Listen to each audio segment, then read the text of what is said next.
오케이, 그러면 지난 시간에 유전공학 얘기를 했었어요. 유전공학이라는 것 자체에 대해서, 어, 주가 되는 거는 제조합 DNA를 만들어내는 게 가장 중요한 부분이라고 얘기를 드렸었죠. 그 제조합 DNA 만드는 게 뭔지, 그렇게, 약간 여러분들이 아는 부분도 있고, 그냥 막연하게 생각하는 부분도 있는 것 같아서, 제가 PPT를 띄워드리고 한번 물어보겠어요. 그러면 대현이부터 여기에 총 5가지가 어떻게 보면은 제일 이슈가 되는 과정이라고 얘기했었는데요. 우리가 사용하는 저 플라스미드가 뭘까요? 뭐라고 설명할 수 있을까? 운반체요? 운반체. 오케이. 제대로 이해했어요. 근데 왜 플라스미드를 사용할 수 있을까요? 어, 복제가 가능해서? 복제가 가능하다. 오, 제대로 이해했네. 맞아요. 박테리아가 가지고 있는 원형의 DNA예요. 근데 박테리아가 증식할 때 같이 복제가 되죠. 그러니까 우리는 제조합 DNA를 만들어서 박테리아에 넣어주면은 박테리아만 키우면은 저 DNA를 무한정 증폭시킬 수 있다라는 거죠. 동기 2번. 저기 삽입할 유전자가 들어있는 세포로부터 DNA를 얻는다 라고 했는데 DNA를 어떠한 방법으로 내가 원하는 DNA를 어떠한 방법으로 얻을 수 있을까요?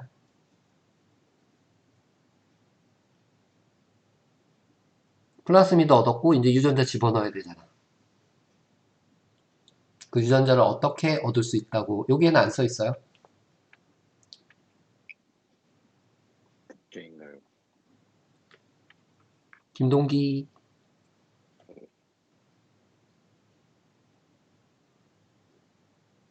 음, 코로나 바이러스 어떻게 검출해요?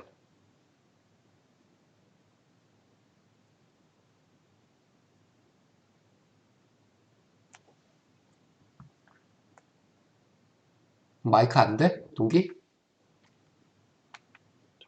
안 들리나요? 소리가 안 들려요.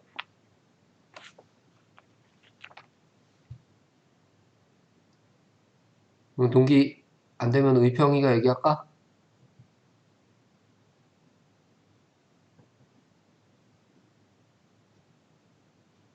유전자를 어떻게 얻어낼까요? 그 부분이 어떻게 보면 오늘 다시 추가로 설명을 드릴 제일 좀 혼돈이 되는 부분이에요.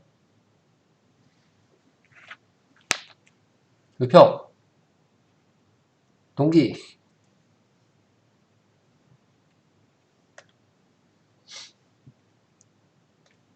켜놓고 어디 갔어? 아니요, 다시 찾아보고 있습니다. 찾아보고 있어?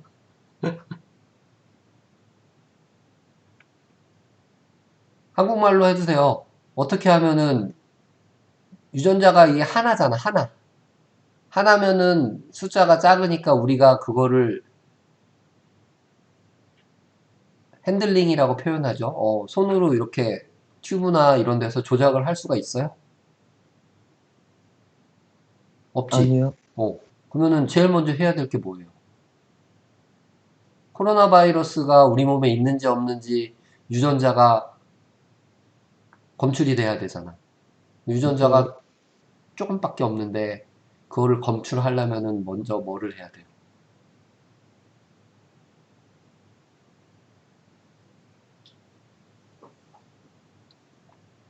뭘 하면 돼? 그 유전자에 그 박테리아도 얻으려면은 뭘 한다고 그랬어요? 복제를 하는 게 제일 중요한 답이라고 그랬잖아요.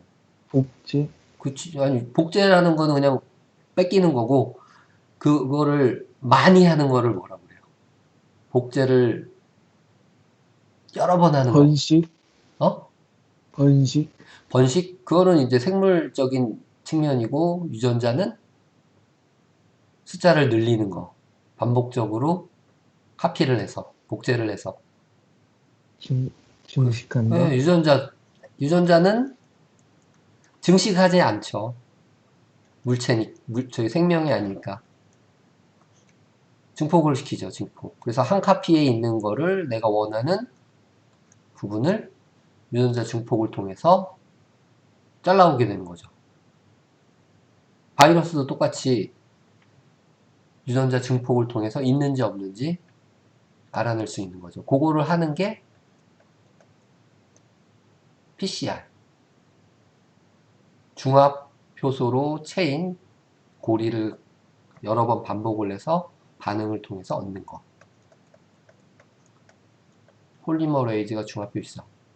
그리고 체인 고리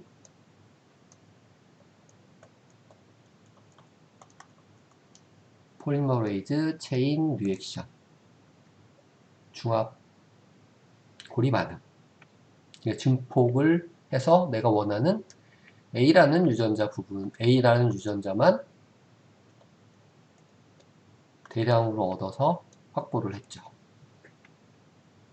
오케이? 그게 2번이었어요. 유전자를 얻는다. 그럼 얻은 유전자를 이제 어떻게 해야 되나요? 우리 평이가 대답 제대로 안 했으니까 3번.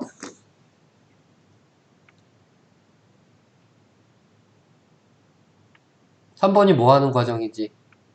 거기 필요한 읽어도 돼. DNA를 추출하는 것 같습니다. 추출한다고? 네. 3번. 네. 유전자 세포의 DNA를 잘라내 플라미드를 넣어 DNA 연결 효소를 집합시킵니다. 그게 뭐 하는 거예요, 결국? 아까 유전자 증폭을 해서 내가 원하는 A 유전자를 대량으로 얻어냈죠? 네. 그거를 제한 요소로 잘라서 플라스미드에 삽입. 그렇지. 딩동댕. 3번이 삽입이죠. 원하는 위치에 제한 요소를 사용해서. 그래서 유전자 재조합에서 제일 중요한 게 제한 요소라고 말씀을 드렸었고요. 그 제한 요소를 알게 됨으로써 여기 제한 요소 사이트로 자른 것 똑같은 제한 요소 사이트로는 상호적인 DNA 서열에 의해서 결합이 된다고 얘기했죠. 그리고 그 서로 붙은 DNA에 글루, 본드 역할을 해서 접합시켜주는 게 연결 효소라고 이제 나이게이즈라는 효소예요. 연결 효소고요. DNA 접합 효소. 오케이? 그러면은 다음에 중기 준비됐어. 4번. 3번에서 만들어진 플라스미드를 새로운 세균 안으로 집어넣는 것입니다. 오케이. 그게 아까 그러면은 용어를 얘기를 해주세요. 새로 만들어진 플라스미드를 뭐라고 그래? 삽입하는 그러니까 DNA 유전자가 삽입된 플라스미드는 원래 있었던 게 아니고 새롭게 만들어진 거죠. 그 새롭게 만들어진 플라스미드를 여기 제가 지금 표시했죠. 제조합 DNA. 그렇죠. 리커미넌 DNA 제조합 플라스미드 또는 제조합 DNA라고 얘기한다는 거고요. 그 DNA를 새로운 세균에 집어넣었죠. 그러면 원래 세균은 이 플라스미드가 없었는데 플라스미드를 넣어줬으니까 이 세균은 새로운 형질을 얻게 된 거죠. 그걸 뭐라 그래요? 다음 중기가 저기 세균에 넣는다고 얘기했으니까 그럼 하람이가 이 세균은 어떻게 된 거예요? 그러면은 4다시 번식하는 번식할 수 있죠. 근데 원래는 항생제에서 못 살았는데 이 플라스미드에 있는 항생제 내성 유전자 때문에 항생제가 있는 배지에서도 자라게 돼요. 그러면은 원래 형질과 다른 형질을 갖는 박테리아가 세균이 탄생을 하게 된 거죠. 그래서 뭐가 되는 거예요? 뭐가 전환됐어? 원래 가지고 있는 형질이 전환되는 거.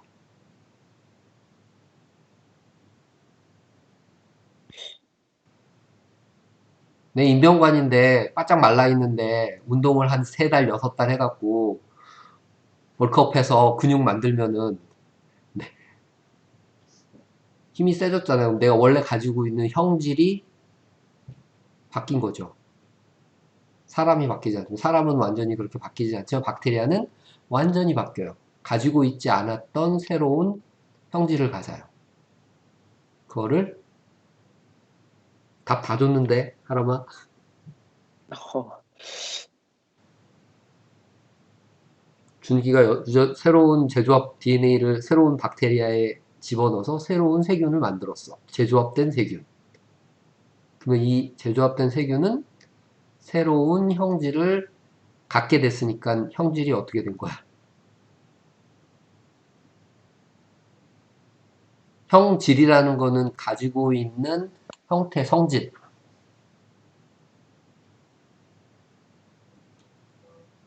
한 번도 이런 말 안 들어봤나? 잘 형질, 모르겠습니다. 전환. 얘는 항생제의 내성균주가 아니에요. 항생제에서 못 자라. 근데 플라스미드를 넣어줌으로써 재조합된 새로운 형질 전환된. 그래서 우리가 이 플라스미드를 박테리아에 넣어주는 이 작업을 형질 전환한다고 해서 트랜스 포메이션이라고 그래요. 포메이션을 전환해준다. 오케이? 이게 클로닝, 유전자 재조합에서 이 단계의 이름입니다. 형질 전환.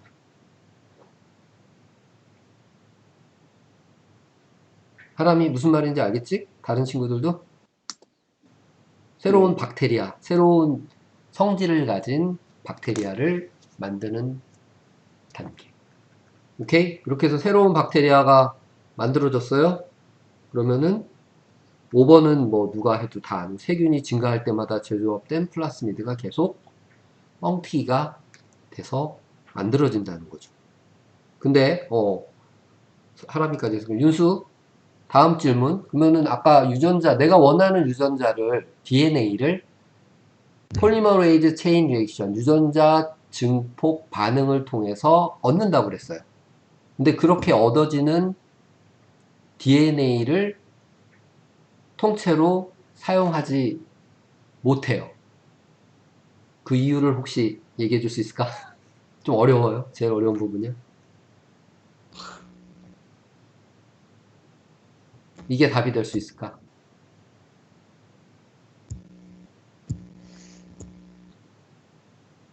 거창하게 얘기할 거 없이 왜 저 유전자를 증폭해서 통째로 사용 못하고 어떠한 다른 방식을 사용해서 내가 원하는 유전자를 얻어야 되는지. 책에는 없는 내용이에요. 근데 저 유전자 재조합에서 제일 중요한 파트이기 때문에 지난 시간에 대현이가 조금 다들 어려운 부분을 질문을 줘서 제가 한 번 더 진행하는 거예요. 저 유전자를 그대로 사용하지 못하는 이유 하나만 얘기해봐요. 엑손 때문에 뭐 때문에? 엑손? 엑손? 엑손은 뭐고? 엑손이 뭐예요? RNA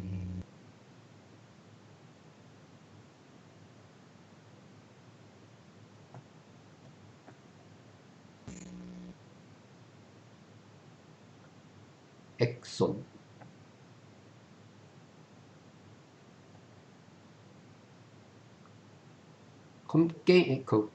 컴퓨터 게임 만드는 회사는 아니고.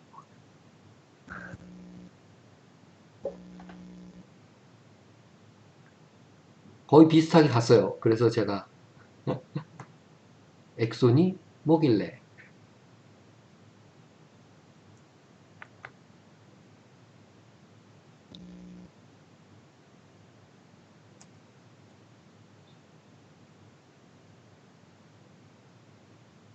약간 힌트를 주면은 엑손이 내에 있는 유전자 서열이 단백질의 암호예요.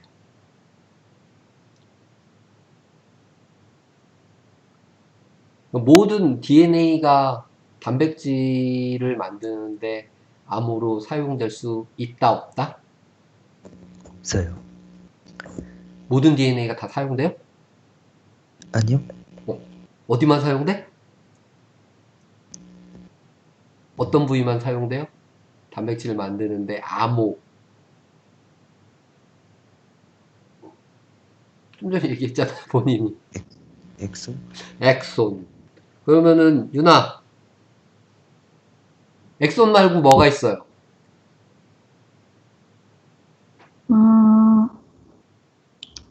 엑손 사이사이에 1번 엑손 옆에 1번 뭐가 있고 그 옆에 이제 또 엑손이 있고 뭐가 있고 엑손이 있고 뭐가 있고 I로 시작해요. 아이요? I. 영어 I. 알파벳 I. 어,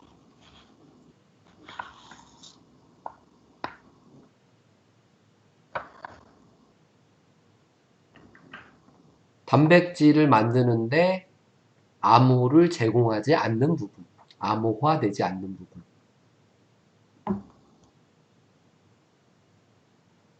암호화하는 부분은 뭐라고 그랬어? 방금 전에. 엑손, 윤수가 엑손이라고 했잖아. 암호화하는 부분이 엑손이에요. 그럼 암호화하지 않는 부분은 어, 인, 인지질, 인지질? 아니. 엑손, 인으로 시작해요. 인,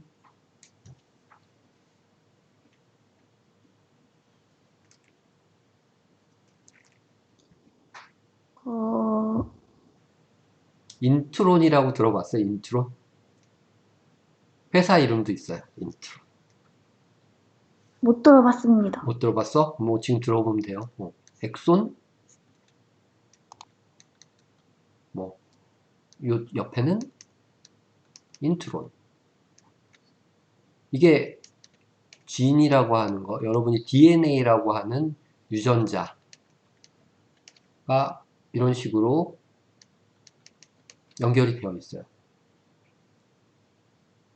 근데 요게 mRNA. 전사체. DNA에서 만들어진 전사체 mRNA입니다. 그러면은, 대현이가 물어봤던 질문이니까, 이 mRNA 전사체는 어떤 유전자 서열로만 만들어졌을까요?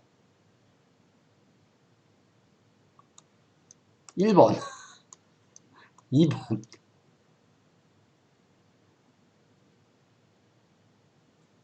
DNA가 전사가 되면은 mRNA, RNA를 거쳐서 이제 RNA가 전체 RNA고요. 그게 가공이 돼서 mRNA, 메신저 RNA가 됩니다. 이 메신저 RNA는 전체 유전자 중에 뭐만 가지고 있다? 엑손, 엑손이요. 그렇지. 엑손 유전자 서열만 가지고 있는 거죠. 인트로는 다 빠져나간 상태예요. 다시 한번 얘기를 드리면 이런 그림이 되는 거죠. 여러분들이 DNA, 이 세상 사람들이 DNA, 진, 유전자 라고 하는 것은 이거를 말하는 거예요. 맨 위에 거. DNA. 그러니까 만약에 내가 A라는 유전자를 증폭을 하거나 잘라서 얻는다고 하면은 그 유전자는 엄청나게 큰 전체 DNA를 다 얻게 되는 거예요. 인트론도 포함되어 있고.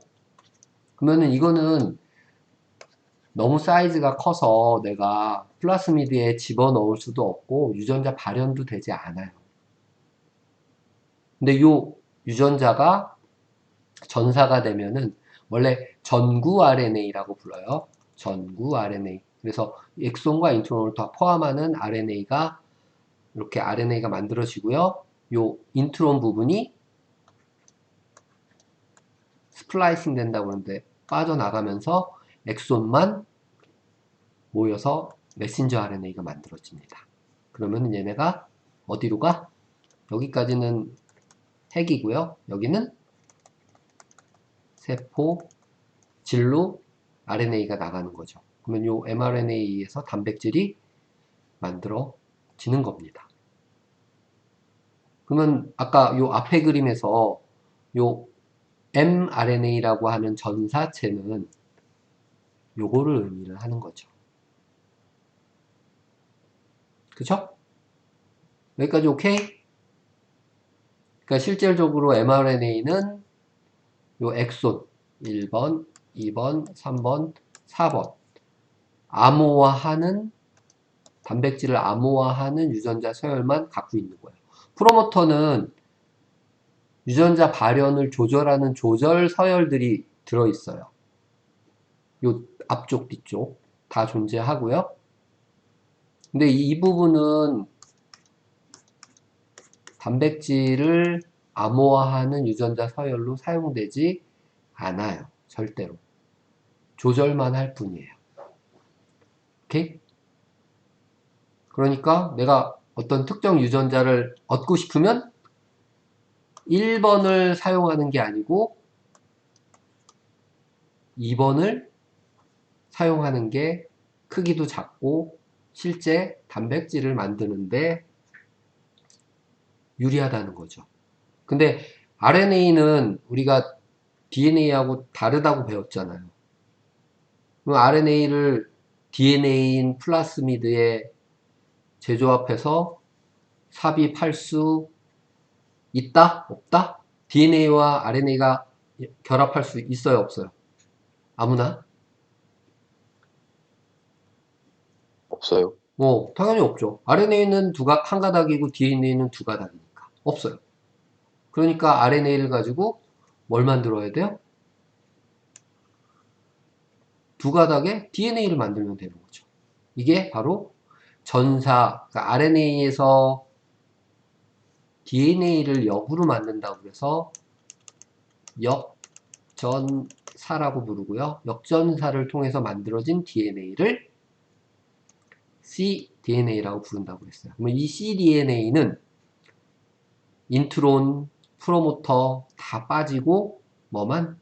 실제 mRNA하고 똑같은 엑손 부분의 유전자 서열만 가지고 있는 DNA가 만들어지는 거죠. 그러면 cDNA하고 진하고는 우리가 흔히 얘기하는 DNA라고 하는 진하고는 완벽하게 다른 친구예요. 다른 친구.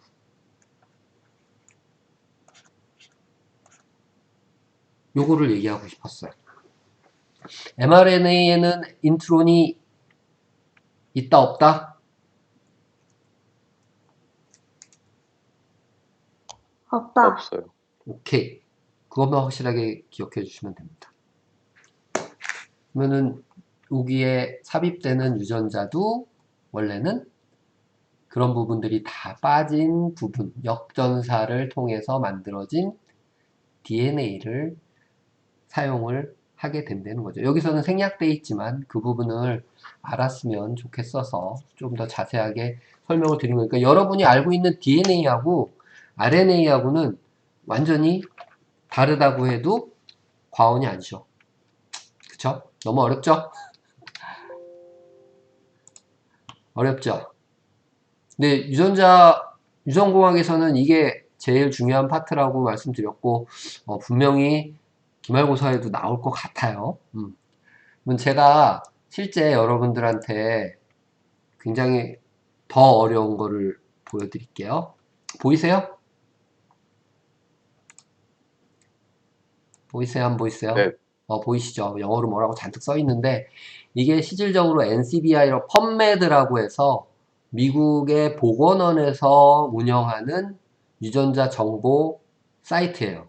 이 세상에 존재하는 모든 유전자 DNA의 서열이 다 있어요. 여기 뭐 스페시즈, 그러니까 종별로 해서 플랜트, 바이러스, 휴먼, 뭐 도그, 멍키, 그리고 뭐 쥐도 이제 우리가 흔히 얘기하는 그 백서라고 하는 큰 애들, 마우스라고 하는 조그만 애들 다 있어요. 제가 여기다 인슐린이라고 쳐놨어요. 그럼 인슐린에 이게 호모 사피엔스 인슐린 진 컴플리트 CDs라고 되어 있죠. CD가 아까 본 컴플리먼트 DNA 약자예요. 여하튼 요거 보면은 뭐라고 4969 베이스 페어라고 되어 있어요. 그쵸? 한번 들어가서 볼게요. 그러면 이게 휴먼, 사람의 호모사피엔스 종명으로 쓰니까요. 학명으로 인슐린. 인슐린은 알죠? 혈당 조절하는 호르몬. 인슐린의 유전자 진이라고 되어 있어요. 그러니까 이 진은 좀 전에 얘기한 전체 유전자 서열, DNA를 얘기를 하는 거예요. 엑손, 인트론 포함되어 있나 4969예요. 근데 이것도 전체 진이 아니고 DNA 부분만 딱 유전자 부분만 뽑아온 거예요. 그럼 여기 뭐라고 써 있어요? 4969 중에 실제 진이라고 하는 부분이 4969가 이렇게 유전자 서열이 다 나와 있는 거예요. 저 인트론에. 근데 그 중에서 진이라고 하는 부분만 딱 찾으면은 요만큼이 실제 인슐린의 유전자예요. 그러면은 나머지 부분도 인슐린의 유전자는 맞아요. 근데 부가적인 부분이라는 소리고요. 뭐 여기 뭐라고 써 있어요? 엑손 있죠? 인트론 있죠? 이게 어디서부터 어디까지라고 딱 나와 있는 거예요. 그리고 실제 4969 중에 진 부분이 요만큼이고, 그러면 CD라는 부분은 실제 단백질을 만드는데 사용되는 암호화되는 서열 부분이에요. 그게 이제 CD라는 부분인데 조인이라고 되어 있어요. 조인 2424에서 2610, 3397에서 3542 이게 두 개의 엑손 부분이에요. 그리고 요 밑에 나와 있는 이 서열이 아미노액시드 실제 단백질 서열이에요. 그러니까 유전자는 엄청나게 큰데 4969인데 단백질을 암호화하는데 사용되는 CD는 요게 다예요. 이 부분과 이 부분. 유전자 내가 여기서부터 여기까지 증폭을 하면은 필요 없는 부분이 인트론이 포함되는 거죠. 근데 이거를 전사를 해서 mRNA만 만들면은 어떤 서열을 얻을 수 있어요? 요런 서열을 얻을 수 있어요. 4000 몇 개에서 하나, 둘, 셋, 넷, 네 줄이죠. 그러니까 약 500개밖에 안 돼요. 500개가 채 안 돼요. 5000개가. 이거 하나가 100개예요. 그러니까 500개 정도의 뉴클리오타이드 서열이 실제 인슐린이라는 단백질을 만드는데 암호를 제공하는 유전자 서열이에요. 그러니까 이게 mRNA 시퀀스하고 동일한 거죠. 여기에서 역전사로 DNA를 얻으면은 요만큼의 DNA만 있으면은 인슐린을 플라스미드 DNA에 삽입해서 박테리아에 집어넣으면 만들 수 있다라는 거예요. 근데 4969 이거를 다 집어넣으려고 하면은 어렵겠죠. 근데 여기서 이거를 제가 자꾸 말씀드리는 거는 진이라는 거, 유전자라는 거와 실제 그 안에 암호로 사용돼서 단백질을 만드는 부분은 그 전체 진의 극히 일부분만이 사용된다는 얘기고요. 그 사용되는 부분을 우리는 인트론이라고 하지 않고 엑손이라고 하는 거죠. 인트론 부분이 빠진 부분이 mRNA고요. 오케이?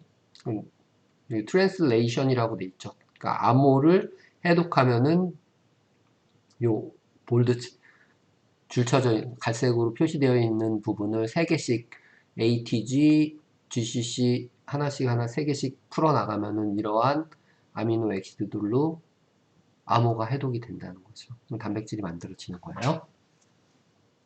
뭐 처음 보는 거라 조금 많이 어려울 거라고 생각은 하는데 엑손이라는 개념만 이해하시면 돼요. 엑손. 이렇게 얼마나 이해는 되는지 모르겠습니다. 저는 그냥 뭐 한 번 정도는 앞으로는 계속 이런 것들을 볼 기회가 있을 거라고 생각해서 말씀을 드린 거예요. 조금이라도 유전공학 그리고 유전자 재조합이라는 부분에 도움이 됐으면 해서 말씀을 드렸습니다. 동기는 마이크 고장난 것 같아. 오케이. 그러면 다음 파트는 우리 과에서 이제 여러분들이 뭐 생명과학 뭐 아니면은 또 자기가 다른 거에 생명과학 이쪽에 관심이 있을 때 하나하나 이제 배워가는 게 여러 가지 과목들이 있죠. 우리가 암과 관련되어 있는 종양생물학도 있고 그런데요.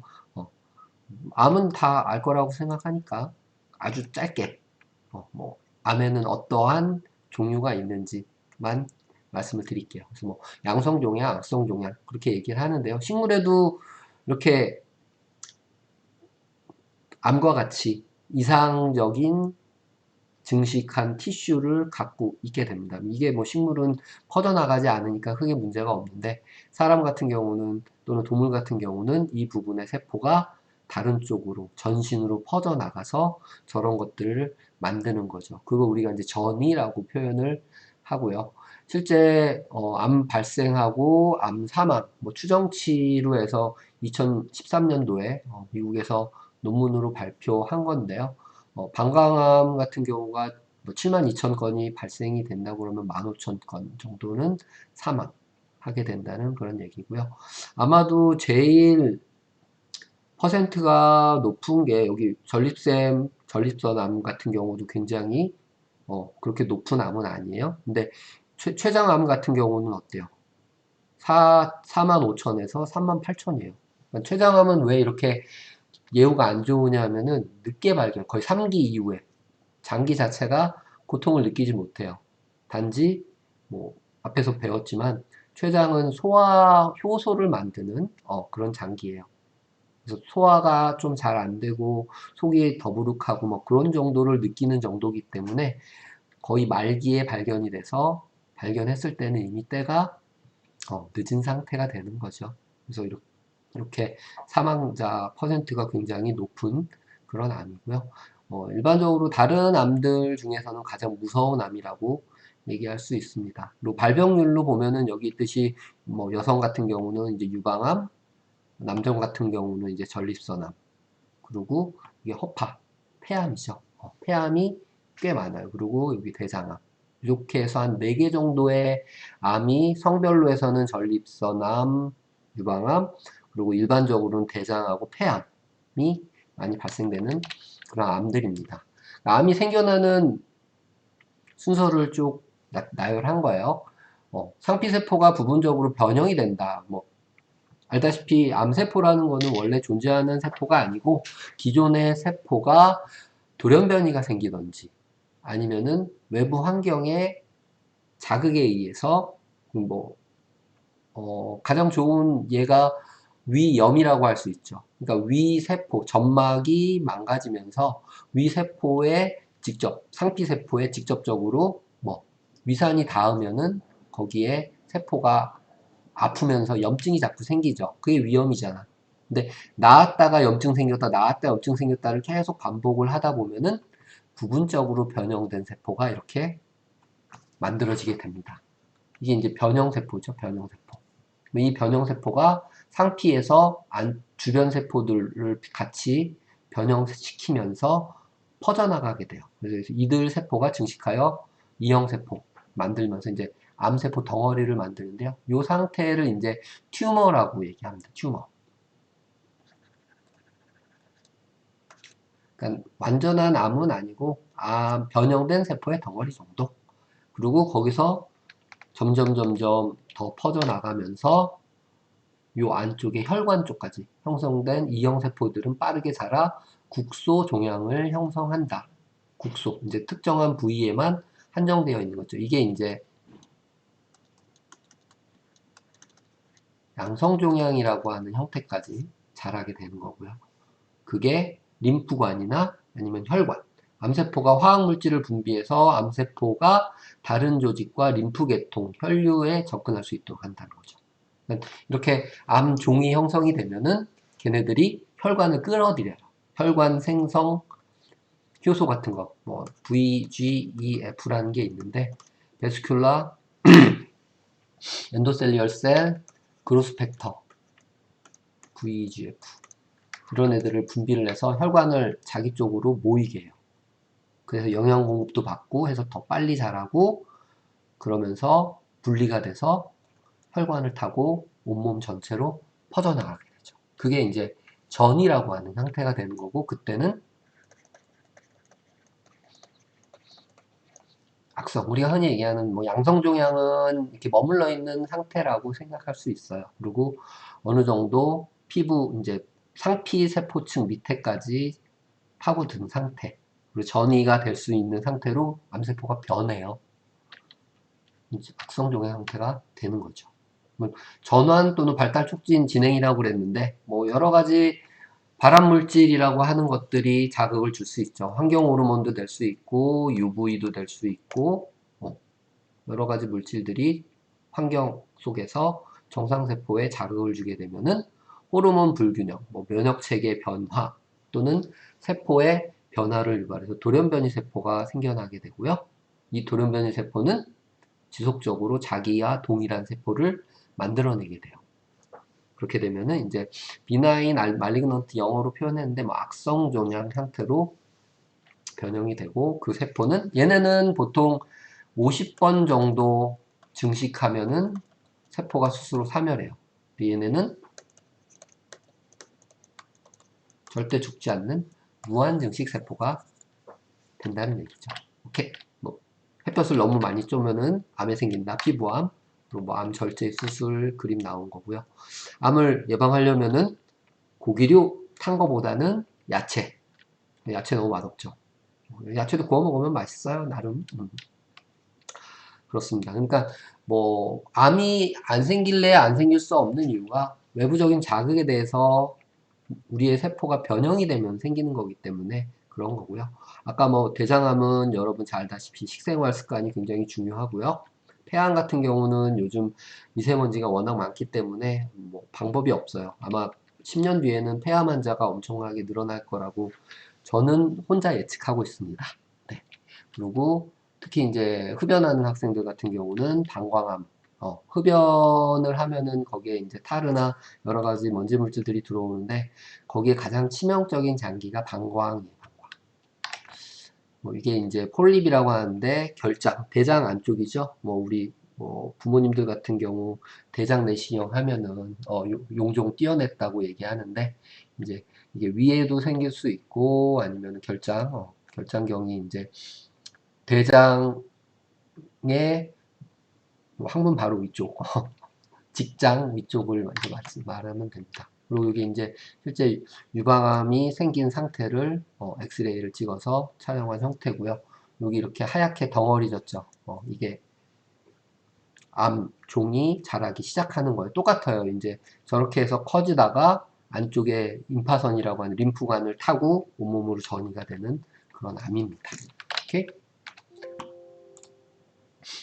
암에 대해서 간략하게 얘기를 했고요. 그러면 암세포도 죽지 않는 세포라고 그랬어요. 근데 우리 몸이 재생되기 위해서는 우리 몸에도 항상 암세포와 유사한 세포가 존재해요. 그래야지 새로운 세포를 만들어낼 수 있으니까요. 근데 그 세포는 암세포처럼 무한증식하거나 자기가 자라고 싶은 대로 자라는 게 아니고 우리 몸에 조절을 받게 되죠. 그거를 이제 줄기세포라고 얘기를 하는데요. 그 줄기세포 부분에 대해서 약간 어떤 부분이 줄기세포라고 하는지 예를 들어서 예가 아니고 간략하게 소개를 드릴게요. 그래서 발생과 노화라고 이제 이 장은 표현했는데, 처음에 이제 수정이 돼서 난자와 정자가 결합이 되면은 하나의 세포로서 분화라는 거, 발생을 시작을 하죠. 그래서 뭐 2개의 세포, 4개 세포기, 8개 세포기 이렇게 해서 나날, 할이 여러 개로 나눠지면서 생명체가 만들어지게 되는 그 과정이 이제 발생이고요. 꼭 태어난 다음에 자기가 가지고 있는 것들을 계속 재생산하고, 그리고 이제 어떻게 보면은 만들어져 있는 것들을 유지하기 위해서 계속해서 재생이라는 걸 하죠. 근데 재생이 어느 정도 시간이 지나면은 퇴화되는 쪽이 더 빨라지게 된다. 그럼 재생이 늦어지면 그때부터는 이제 노화라는 게 시작이 되는 거죠. 여러분들도 이미 재생의 속도보다는 노화의 속도가 이미 더 빠른 스테이지라고 말씀을 드렸어요. 실질적으로 18살 정도면은 그 변곡점이 나타나요. 성장이 멈추는 단계가 넘어가기 시작하면은 그때부터는 재생의 속도보다는 퇴화의 속도가 더 빨라지게 됩니다. 여튼 앞에 여러 개의 그림은 제가 대략 추려내고 실제 필요한 그림만 넣었어요.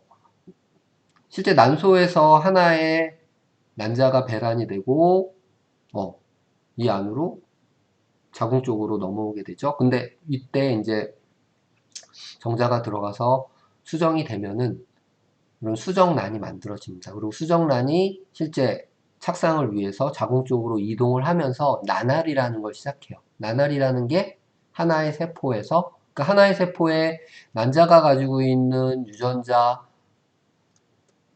정자가 가지고 있는 유전자 합쳐지면은 46개 완벽한 세포가 만들어지는 거죠. 그래서 난자와 정자는 하프, 메이오시스, 감수 분열을 통해서 반수체의 숫자만을 가지고 있는 유전자가 하나로 합쳐지면은 완벽한 유전자를 가진 하나의 생명체가 되는 거죠. 여기까지는 생명체는 아니에요. 2개 세포기, 4개, 8개, 그 다음에 이제 뭐 오디배에서 계속 쭉 진행이 됩니다. 근데 오디배가 3일, 그리고 5일이 되면은 수정된 다음에 5일이에요. 5일 정도가 되면은 자궁 내막에 들어오게 되고 착상을 시작해요.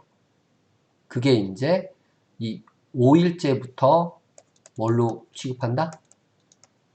생명체로 취급을 하게 됩니다. 왜? 요 안에 이제 이너셀 매스라고 얘기하는데 속세포 덩어리라는 게 5일에서 7일 정도면은 생겨나기 시작해요.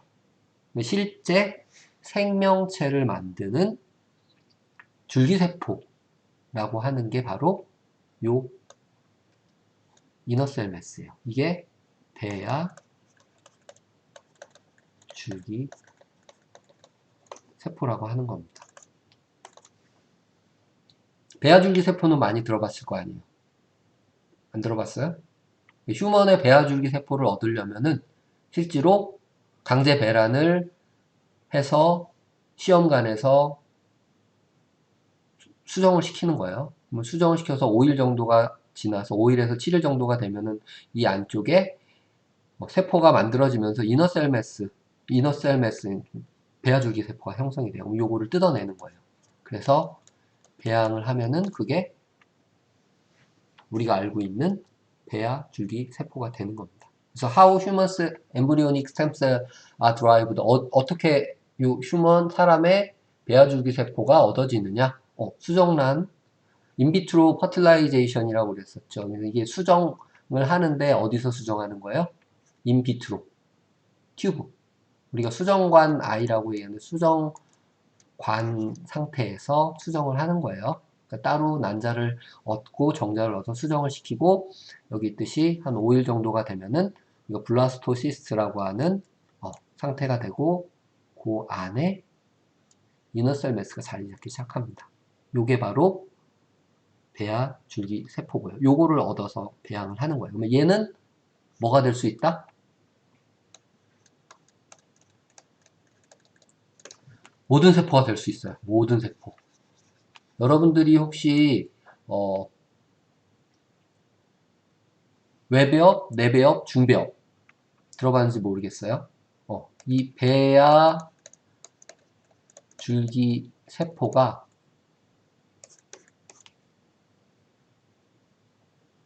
분화를 하면서 발생을 하면서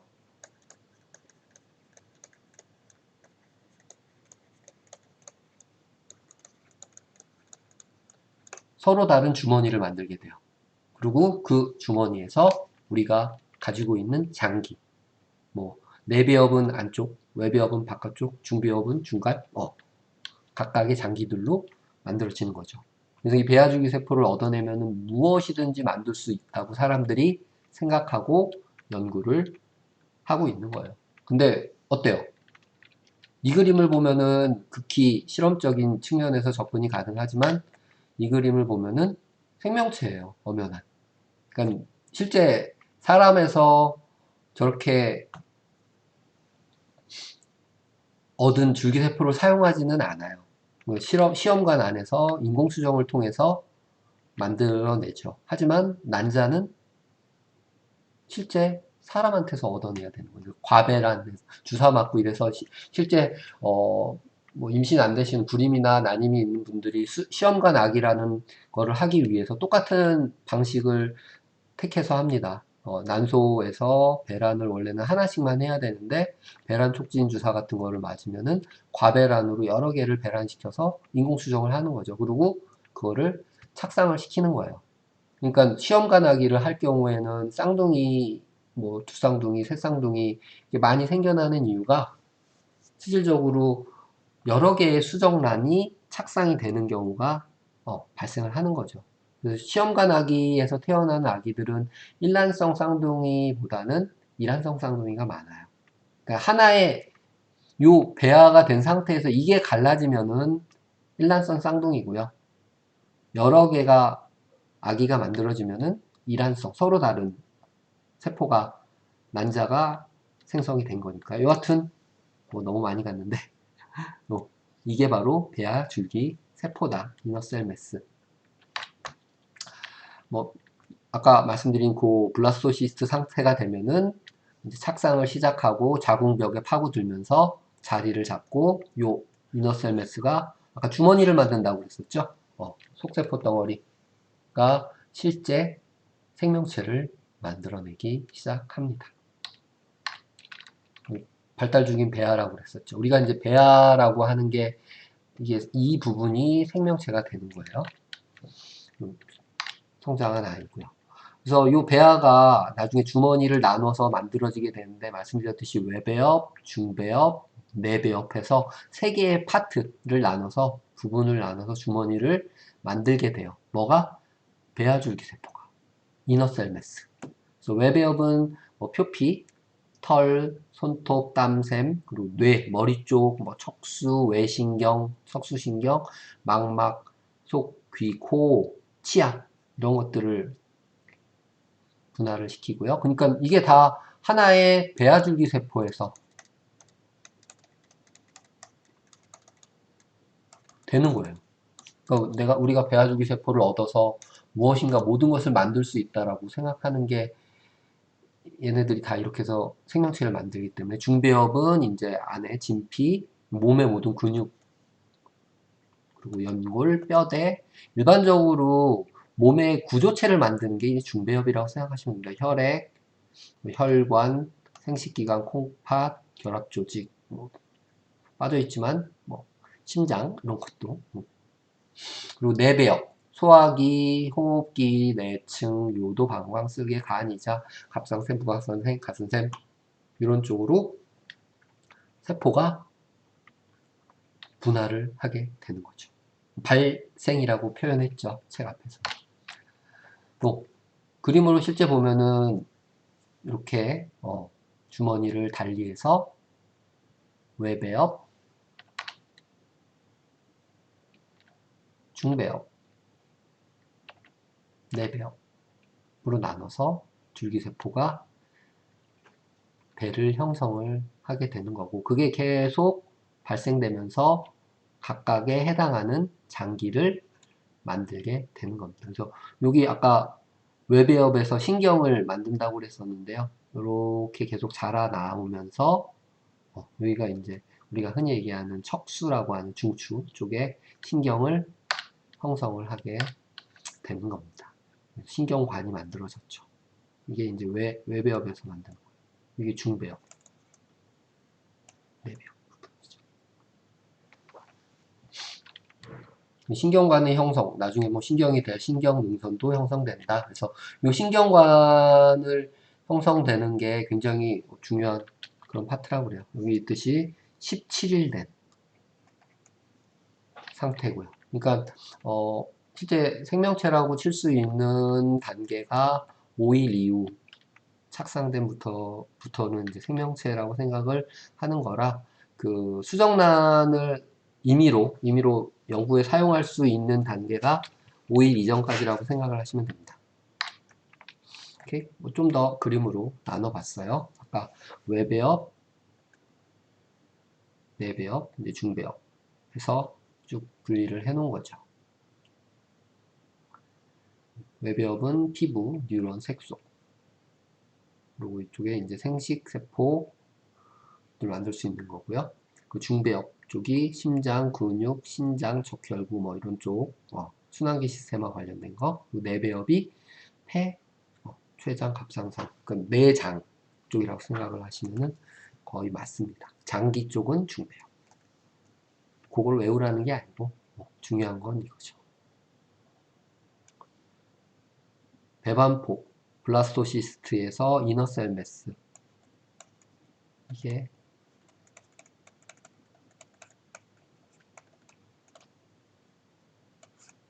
얘네는 뭐 영어로는 토티포텐트라고 하는 모든 것이 될 수 있는 아니면은 플로리포텐트 어떤 것들로도 발생이 가능한 그런 세포입니다. 배반포, 배아라고 얘기하는 거 배아. 점점 자라나고 있죠. 그래서 위에가 5에서 6주 정도. 굉장히 빠르죠. 6주 정도 되면은 저런 형태를 갖추게 되고요. B가 4개월, 이쪽이 이 정도 이제 막 5개월 이후부터는 사람의 형태를 완벽하게 갖춘 상태로 계속 발달을 하게 되죠. 그리고 실제 5개월, 뭐 4개월 정도 되면은 이렇게 심장 모양이나 장기들의 모양이 갖춰지게 되는데요. 출생 전에는 대부분 태반을 통해서 이렇게 혈관으로 혈액 공급을 통해서 엄마랑 연결이 되죠. 근데 출생 후에는 배꼽이죠, 여러분들. 떨어지면서 자기 자신의 순환 계통을 갖게 되죠. 이거는 뭐 척수와 옆으로 인 척수 구음증이나 이런 것들이 생겨날 수 있다는 거고요. 저런 것들을 유도하는 것들이 대부분은 화학 물질이에요. 우리가 뭐 알고 있는 것들, 요게 이제 표시를 해 놓은 건데요. 프로게스테론, 탈리도마이드 같은 경우는 이제 항생제예요.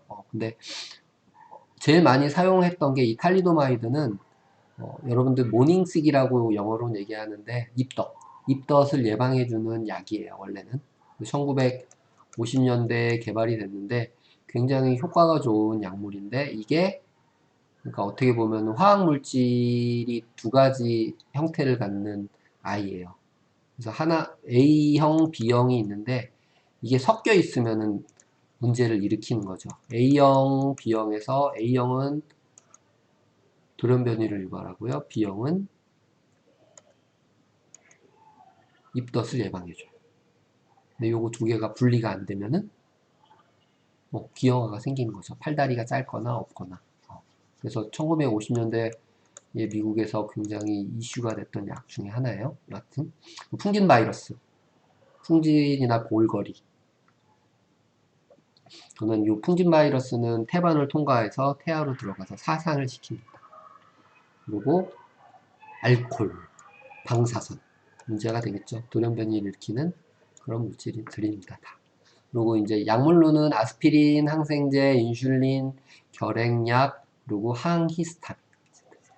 알러지가 있으신 분들이 혹시 있는지 모르겠어요. 근데 계속 보고가 되고 있는 게 알러지를 예방하는 이 히스타민, 히스타민이 분비되는 비만 세포에서 알러지 유발 물질과 결합을 해서 히스타민을 분비한다고 했었죠. 항히스타민을 처리를 하면은 알러지를 예방할 수 있다. 근데 이 히스타민제를 오래 복용을 하면은 기형아 유발이 되거나 또는 이게 이제 치매, 신경 질환을 유발할 수 있다라는 보고가 계속 되고 있어요. 그래서 뭐 먹어야 되는지 말아야 되는지 모르겠는데 여하튼 뭐 임신 때는 절대 먹으면 안 되는 거고요. 그래서 과량의 비타민 A, D 돼 있죠. 과량의 비타민도 문제가 될 수 있다라고 얘기한 거고요. 뭐 여하튼 기형이 발생할 수 있는 조건은 굉장히 다양합니다. 예전에 비해서 많이 뭐 없어지긴 했지만, 그렇죠? 뭐 실제 기형이 발생하는 단계인데요. 이 배아기에서 발생하기 전에 뭐 여기 있듯이 주차로 따져서 이 앞쪽으로 발생을 하면 거의 다 사산이 된다고 생각하시면 되고요. 이 배아기에서도 뭐 7주 이전에 심장이 만들어진 중추신경이 아까 신경관이 만들어지는 때, 심장이 만들어지는 때, 이 앞쪽에서는 심각한 형태의 기형이고요. 요 8주 이후에 이제 만들어지는 기형 같은 경우는 생리적 결함이나 뭐 작은 뭐 소소한 기형들이 발생되는 그런 시기라고 합니다. 여하튼 뭐 그리 썩 좋은 그런 부분은 아니죠. 그런데 이렇게 쭉 살펴보면은 중추신경은 계속해서 발생을 하고요. 심장은 이때 딱 발생을 해요. 다리. 그렇죠. 그러면 노화는 뭐 피할 수 없는 감소라고 그랬는데 여기 보면은 딱 나오죠. 심장 박동률, 콩팥 기능, 근육 강도, 폐활량. 여기 어디서부터 표시됐어요? 25세부터 표시를 했는데 여러분들은 아직까지는 100%네요. 좋겠어요. 부러워요. 저는 많이 떨어졌네. 계속 유지를 하도록 운동을 해야겠죠. 이 아저씨는 몇 살인지 모르겠는데 어제 얼핏 TV를 봤더니 TV를 보는지 모르겠는데 박찬호하고 이영표하고 뭐 야구 축구 빼고 말고라고 프로그램에서 배드민턴 치는 거 나오는데 거기에 고수라고 나오신 아저씨 두 분이 72살, 71살이세요. 근데 이영표만큼 뛰시더라고요. 결국에는 신체의 나이는 뭐 나이를 먹으면 먹을수록 자연스럽게 노화되고 그 강도나 기능이 떨어지는 거는 당연합니다. 근데 그거를 어느 정도 뭐 사용할 수 있을 정도 또는 기능을 유지하는 정도로 하기 위해서는 운동이 필요하다는 거죠. 뭐 얼마나 80% 정도만 유지된다고 그러면 얼마나 좋겠어요.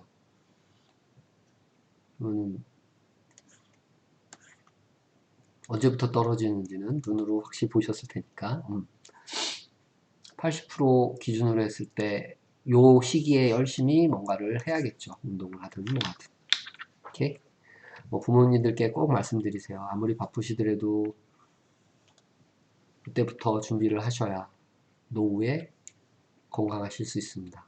60세 넘어갔고 열심히 운동해봐야 운동 효과도 별로 높지 않고 운동도 잘 못해요. 제일 중요한 거는 근력 운동이기 때문에. 여하튼 앞에서부터 말씀드렸지만 발생 그리고 노화까지 쭉 진행이 되어져 옵니다. 여러분들은 결국 어디서 온 생명체들이에요? 한 사람 한 사람. 어디서 왔어? 여러분과 저는 세포 하나에서 시작된 인생들이에요. 세포 하나가 이렇게 자라나서 기능을 하고 자아를 갖고 생각하고 그러면은 그 세포 하나가 이러한 생명체를 만들어내기 위해서 얼마나 갖은 고통을 겪고 힘들게 만들어졌을까요? 일로 뭐 말할 수도 없겠죠. 여러분들 자체가 한 사람 한 사람이 여기 있듯이 노화를 이제 앞으로 겪어가게 될 거예요.